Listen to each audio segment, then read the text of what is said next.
submariners get to dine in one of the most unique, mind-blowing places on Earth. 1,000 feet below the ocean's surface is a hidden world where hundreds of sailors are cooking and eating incredible meals inside a multi-billion-dollar nuclear submarine. It's like the world's most exclusive hidden restaurant, and only a select few ever get to experience it. But it's definitely not like a regular restaurant. Cooking and dining underwater inside a nuclear submarine comes with some truly unique features, and especially many challenges. In fact, everything inside a submarine is designed to handle life underwater in ways you'd never expect. The kitchen is insanely remarkable. Picture the tiniest kitchen you've ever seen. Now shrink it down even more. And that's the galley, as the kitchen is called on board. Every square inch is put to use wisely and is meticulously designed to fit heavy-duty appliances, storage spaces, prepping areas, serving stations, and dishwashing. All of that in a space just a little bigger than a walk-in closet. In this tiny space works a team of 6 to 8 chefs, and every day they have to make in large batches 4 full meals to feed 150 plus sailors. The 4th meal is for the night shift, so on top of breakfast, lunch, and dinner, they also have to prepare midnight rations, called midrats. That's because life on a submarine never slows down. With the submarine operating on a 24-hour day, non-stop, the crew follows a rotating schedule, divided into 8-hour shifts. So this means meals are served around the clock, and the work in the galley almost never stops, making fresh batches of food every single day. It may be a really cramped workspace, but everything is arranged so the chefs have enough room to work without bumping into each other. The setup is perfectly streamlined, with all the equipment and cookware scaled down and specially modified to fit the sub's incredibly tight quarters. It may be tight in here, but submariners actually get better food than sailors on surface ships. The Navy provides higher quality ingredients and a bigger food budget per sailor. And they also get some of the world's best chefs, who create top-notch meals every day. They know they are also feeding morale, and not just stomachs. And yes, they make everything from scratch. That's because food is such a big part of morale, and the effort that goes into making homemade meals is a game changer for keeping spirits high. The cooks know this, so they do put extra effort into making meals that remind the crew of home. I'm a culinary specialist on the submarine, which consists of a couple things. Like, I'm basically the key to morale on the boat. Our food is what brings them joy. And if they're having a real bad day, they can come down and get some good chow. Turns their whole day around. The chefs, or culinary specialists, how they are officially called, work insanely hard. They put in 10 to 12 hours a day, but these hours are usually split into 2 shifts to allow for rest. A huge part of their time goes into preparing ingredients, baking bread or desserts, and cleaning up after each meal. The food is served in a designated area called the crew's mess, designed to fit a manageable number of people at a time. Unlike surface ships, submariners eat in small groups. Only about 15 to 20 sailors can fit in the mess, while the rest are either on duty or resting. Serving meals to smaller groups also helps the cooks keep up with food demand and reduce wait times. Plus, the meals are always fresh and hot. This way, everyone has time to eat without overcrowding. Everyone eats the same meals. Both the officers and the enlisted sailors have the same menu. The cooks prepare the meals, and the crew serves themselves buffet style. The only difference is that officers may have slightly different meal times and have their meals in a separate room, called the wardroom. This space is for officers only, and it's a bit more private and formal compared to the crew's mess. The wardroom also serves as a place where officers can discuss sensitive or confidential matters that require discretion and are not meant for the enlisted personnel. But it's also a space for informal meetings and relaxation during downtime. Another thing about the mess is that it's also the heart of the sub. It serves as a social hub for the entire crew. Here is where laughter happens, the stories are shared, and where sailors unwind during their free time. This is a truly special place for submariners. It's not just for meals, but for connection and relaxation. And to get an even better perspective, privacy is pretty much non-existent as there are no personal rooms on a sub. Sailors sleep in tight bunks with just a small curtain for privacy. and sometimes there are more sailors than available bunks, so they have to share the same bed in shifts. They take turns using the same bunk. One sleeps while another is on duty. This practice is called hot racking because the bed is often still warm from the last guy. And there's even more to this. Once submerged, submarines operate in isolation. There's no direct internet. There's limited communication and no real-time contact with family or friends. And they pretty much rely on their crewmates to keep morale high. It's a very tight community where everyone knows each other by their first name and get to know each other's background. It's a strong sense of brotherhood, almost like family.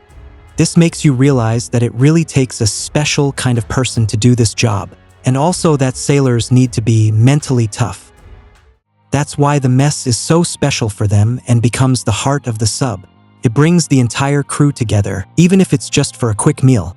And the chefs make sure everyone is taken care of. They're trained to handle all kinds of dietary needs, whether it's allergies or medical restrictions, or even religious requirements. If someone's lactose intolerant, they'll have dairy-free options. Or if another crew member follows a halal or kosher diet, they'll have meals prepared separately to avoid cross-contamination. The chefs get these special requests before deployment. This way they can plan ahead and stock the right ingredients. But here comes the tricky part. Submarines aren't built to be as big as possible. They're built as small as they can be. A third of the sub is already packed with the reactor and propulsion system, flood tanks, weapons, and endless cables and pipes. There's little space left for work and living, and even less for storage. Packing supplies on a submarine is like a high-stakes game of Tetris. Every inch of space is a big deal. Unlike surface ships that can easily be resupplied at sea, a submarine must carry everything it needs for the entire mission before even leaving port. A fully loaded Ohio-class submarine carries up to 120 days worth of food, sometimes even more if the mission demands it. That's 20,000 pounds of supplies, from meat and vegetables to dairy and grains, and all the essentials in between. Before deployment, there's food literally everywhere, so every available inch is packed with supplies. The pantries, freezers, and refrigerators are all full, and even the passageways or showers are turned into temporary storage spaces before deployment. The crew has to get creative with packing so many supplies while keeping the submarine balanced. Food is one of the biggest factors in how long a nuclear submarine can stay at sea, so every supply run is planned with extreme precision. Fresh food doesn't last that long, as it runs out after the first couple of weeks. After that, they rely on ingredients that are either frozen, canned, or dried. But the cooks are pros at making delicious meals long after the fresh ingredients are gone. And with food packed into every corner, the kitchen stays very busy. But cooking so many meals daily for so many people generates a lot of heat, steam, and grease. Without the right setup, the galley would turn into a sauna real fast. That's why submarines have a seriously powerful ventilation system. It constantly pulls the hot air out while circulating cooler air inside. This keeps the temperature manageable, so the cooks don't feel like they're working inside an oven. The system also filters out grease and smoke, using high-powered exhaust fans and grease traps to keep the air clean and prevent grease buildup from spreading through the sub. The galley's ventilation is also linked to the sub's life support systems, which keep the air clean and fresh for the crew, scrubbing out carbon dioxide and generating oxygen. But chefs face another tricky challenge. When they cook, they also have to anticipate the submarine's movement. Even though submarines are designed to be stable, there's always going to be some motion, especially when changing depth or direction. The food they're prepping can easily slide right off the counters. That's why every shelf, appliance, and piece of cookware is locked in place, so nothing shifts during maneuvers. The galley has ovens and stovetops, deep fryers with locking lids, and microwaves, and of course plenty of coffee machines. There's even a compact industrial-strength dishwasher, powerful enough to clean quickly large volumes of dishes.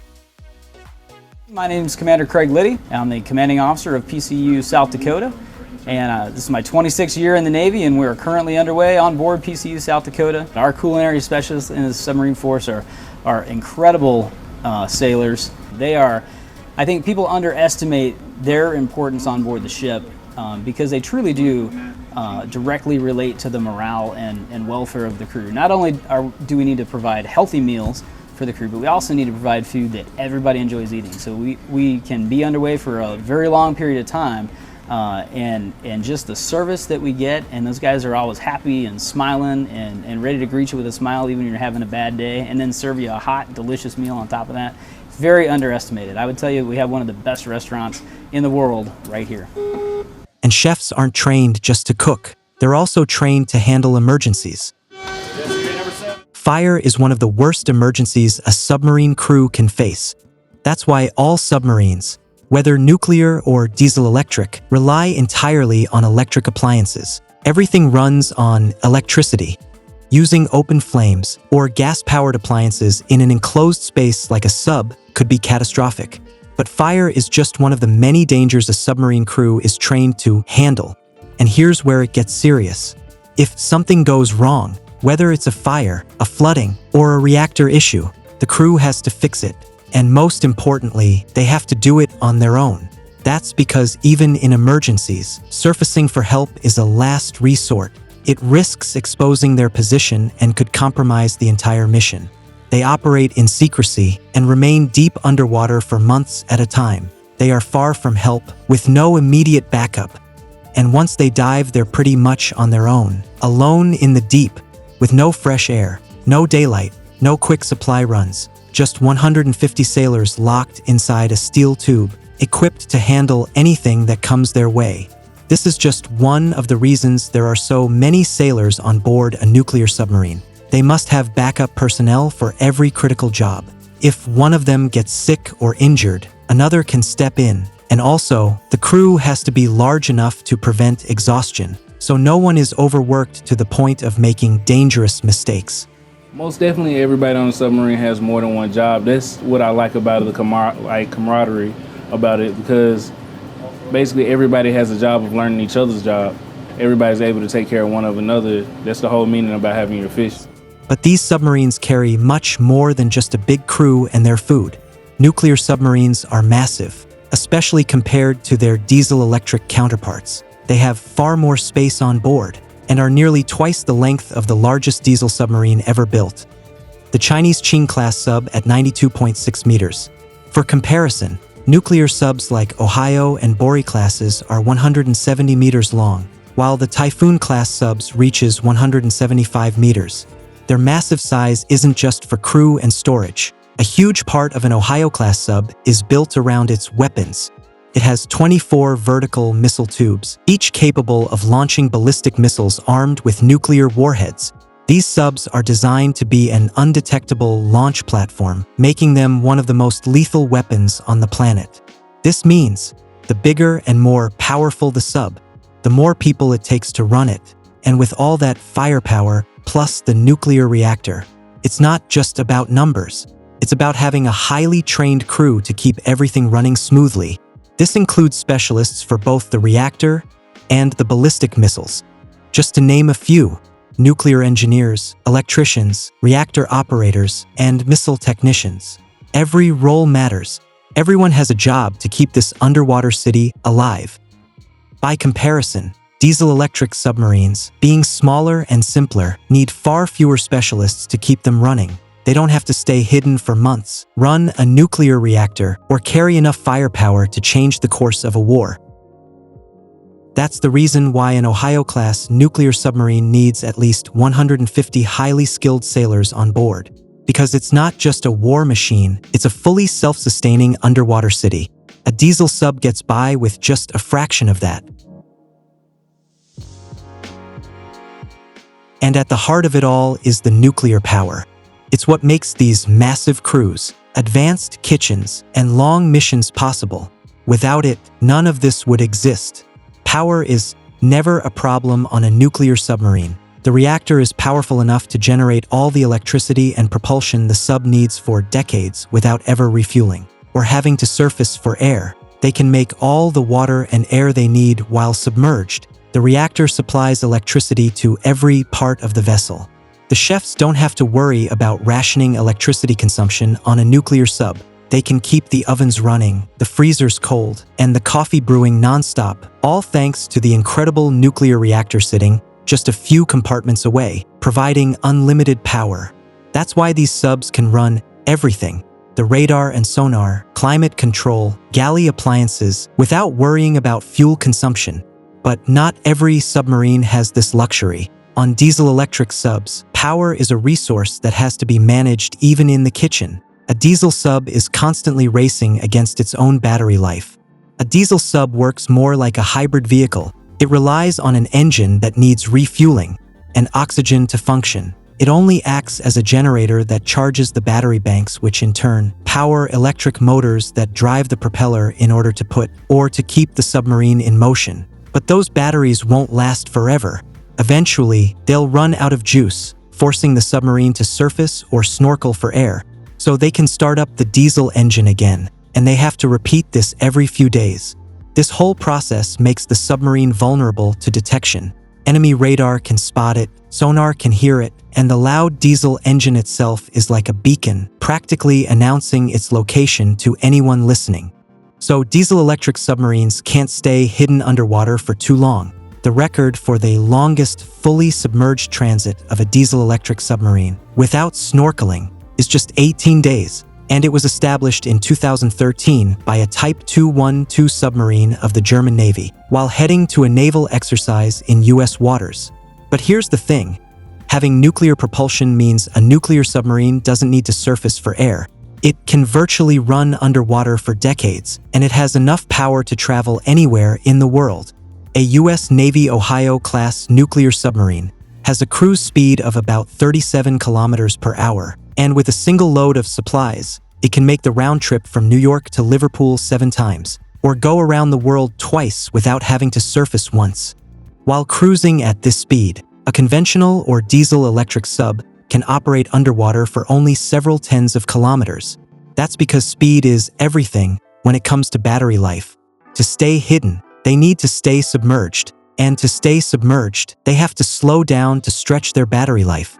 Pushing the speed drains their batteries fast, therefore cutting their range down just as quickly, and that's why when in complete submersion, they usually cruise at a lower speed of just 8 kilometers per hour. To prove how much speed matters when it comes to battery life, let's take the Royal Australian Navy's Collins-class subs that have a maximum speed of 39 kilometers per hour in complete submersion. Cruising at this speed, their batteries will last for a sprint of only 60 kilometers, while at 7.4 kilometers per hour, their operational range increases dramatically, up to 890 kilometers. Diesel subs aren't built for long missions. They have less room for food and fuel, and strict limits on speed and range. That's why they're mainly designed for coastal defense, sticking close to shore where resupply and support are never too far away. These subs are great for ambush tactics, but can't stay out at sea for too long. But even with limitless power, a nuclear submarine still has one real limit: food and the crew's endurance. Even with all the power the reactor generates, no crew can function without supplies. That's why their missions last from 90 to 120 days. When the food runs out, it's time to head back to port. But staying at sea for months comes at a cost. Literally, nuclear submarines come with a massive price tag. For the cost of one, you could buy 4, maybe even 5 conventional subs. And that's why only a handful of navies in the world can afford them. But buying one is just the start. You can't just dock a nuclear sub in any port for a tune-up. These beasts need highly trained crews and custom-built facilities just to keep them running. They need reactor maintenance, system diagnostics, specialized repairs, and many more. Nuclear submarines aren't just expensive to build, they're expensive to keep running. Even nuclear submarines have their weak spots. While diesel-electric subs have one surprising advantage: they're actually more stable on the surface than nuclear subs. Since diesel subs surface more often to recharge their batteries, they're built to handle the waves a bit better. They've got a flatter deck and a shape that helps them stay steadier on the waves. Nuclear subs, on the other hand, are built completely different. Keeping steady on the waves wasn't a big design priority because they stay submerged almost all the time. They have a hydrodynamic round hull that glides effortlessly underwater, but it's terrible for riding the waves. But on the surface, that's a problem. Nuclear subs rock hard enough to make sailors seasick. Submarines aren't designed for the surface. Underwater is where they're most stable, with water pressure evenly surrounding the hull. Nuclear subs are heavier and ride smoother below the waves, while smaller diesel subs feel the currents more. That's why once they leave the port and the water is deep enough, submarines dive as quickly as possible. It's much calmer below the waves than on the surface, and that's exactly where a submarine belongs. Both nuclear and diesel-electric submarines do the same thing at their core, operating beneath the waves. But life on board couldn't be more different. Life inside a nuclear submarine is a way of life most people can't even imagine. It's all about endurance, discipline, and teamwork, where nothing breaks the monotony like food, which is more than just fuel. It's a small taste of home, and sometimes it's the only thing that reminds them how long they've been down there. It really takes a special kind of person to call this machine home. In the end, it's their mental toughness that keeps them going. It's really not that bad. Sub life is really not that bad. I know a lot of people try to kind of paint the picture that it might be or it's like hard, but it's really one of the best jobs I've ever had. You will have trials, you will have hard days, but it's all about working your way through it, and that's what makes you stronger at the end of the day. My family's had a lot of questions on, like my mom used to love to say, like, is it windows on there? Like, are you gonna be able to look at fish? I'm like, I have no idea. I really had no idea. But no, most definitely my family supports my decision. Most definitely I enjoy being on submarines more. Some people on cruisers never get to see their captain, or they never get to talk. Mine, I can just step through one door and have a full conversation with them. Inconsistencies between movies and submarines. I think the biggest one that I would say, the biggest inconsistency between what the movies have and what we actually do here is, in general, Hollywood depicts it as a one-guy effort, and that is absolutely not the way the United States Submarine Force works, and certainly not here on PCU South Dakota. It's a team effort every day. We rely on each other, we train together, we eat together, we sleep 5 feet from each other. So we really rely on that teamwork and camaraderie to make the ship successful. I think my favorite sea story is an interesting one that I obtained through doing Arctic operations on an ICEX 2014. So at the time I was serving as the XO of USS New Mexico, which means I had a different sleep cycle than the rest of the crew.